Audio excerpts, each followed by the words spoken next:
Tired of junk mail cluttering up your inbox? Let me show you how to get rid of all those emails. Let's get started.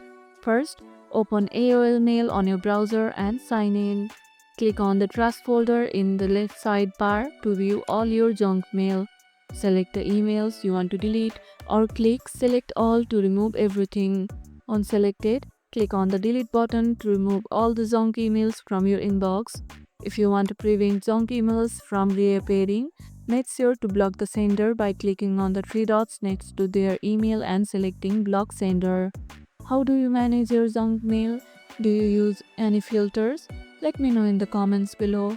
If you keep receiving spam from the same sender, try marking it as spam and report it to AOL to improve filtering. If this tutorial helped, hit the like button, share it, subscribe and leave a comment. Thanks for watching and I'll see you in the next one.